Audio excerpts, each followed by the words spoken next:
Like, comment, and subscribe. एक राजा था।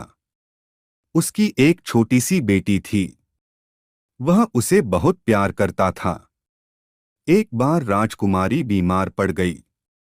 कई डॉक्टर बुलाए गए लेकिन कोई भी उसका इलाज नहीं कर सका, क्योंकि उसकी बीमारी का ही पता नहीं चल पा रहा था।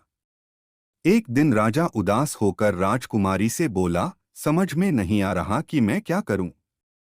तुम्हारे इलाज के लिए कुछ भी करने को तैयार हूं। यह सुनकर राजकुमारी झट से बोली, फिर मेरे लिए चांद मंगवा दीजिए।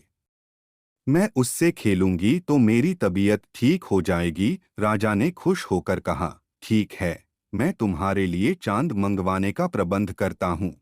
राजा के दरबार में बहुत से योग्य व्यक्ति थे। सबसे पहले उसने अपने प्रधानमंत्री को बुलाया और धीरे से कहा, रानी बेटी को खेलने के लिए चांद चाहिए। आज नहीं तो कल रात तक जरूर आ जाना चाहिए। चांद, प्रधानमंत्री ने आश्चर्य से कहा। उसके माथे पर पसीना आ गया। थोड़ी देर बाद वह बोला, महाराज, मैं दुनिया के किसी भी कोने से कोई भी चीज मंगा सकता हूँ, लेकिन चांद लाना मुश्किल है। राजा ने प्रधानमंत्री को तुरंत दरबार से जाने का आदेश दिया और कहा, प्रधान सेनापति को मेरे पास भेजो। प्रधान सेनापति के आने पर राजा ने उससे भी चांद लाने के लिए कहा, पर प्रधान सेनापति ने भी अपनी असमर्थता व्यक्त करते हुए कई तर्क दिए और अंत में बोला, चांद को कोई भी नहीं ला सकता। वह यहाँ से 1.5 लाख मील दूर है। राजा ने उसे भी चले जाने के लिए कहा। उसके बाद उसने अपने खजांची को बुलाया। वह भी राजकुमारी की मदद करने में असमर्थ रहा। जाओ, यहाँ से जाओ, राजा चीखा, और दरबारी जोकर को भेजो। जोकर ने आते ही झुककर सलाम किया और पूछा, सरकार, आपने मुझे बुलाया? हाँ, राजा रो पड़ा, जब तक रानी बेटी को चांद नहीं मिलेगा तब तक उसकी तबीयत ठीक नहीं होगी। क्या तुम चांद ला सकते हो? हाँ, क्यों नहीं, लेकिन पहले यह पता लगाना होगा कि राजकुमारी कितना बड़ा चांद चाहती है। कोई बात नहीं, मैं खुद उससे जाकर पूछ लेता हूँ, जोकर बोला और सीधे राजकुमारी के कमरे में जा पहुंचा। राजकुमारी ने जोकर को देखकर पूछा, क्या तुम चांद ले आए? अभी नहीं, लेकिन जल्द ही ला दूंगा।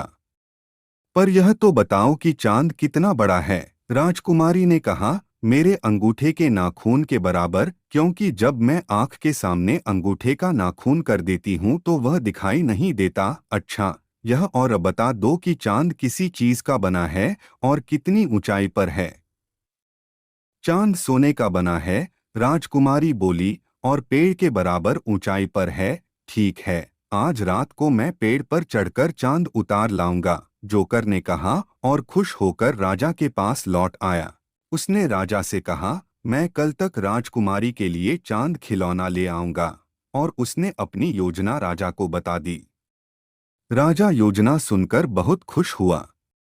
अगले दिन दरबारी जोकर सुनार से एक सोने का चांद बनवा कर ले आया। उसने यह चांद राजकुमारी को दे दिया। राजकुमारी बहुत खुश हुई। उसने चांद को जंजीर में डालकर गले में लटका लिया। उसकी तबीयत ठीक हो गई, लेकिन राजा को यह चिंता खाए जा रही थी कि जब राजकुमारी खिड़की से आसमान में चांद देखेगी तो क्या कहेगी। वह सोचेगी कि उसके पिता ने उससे झूठा वादा किया था।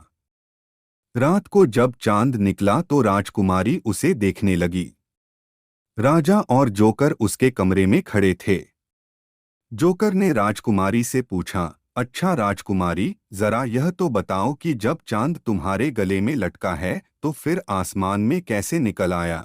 राजकुमारी हंसकर बोली, तुम मूर्ख हो।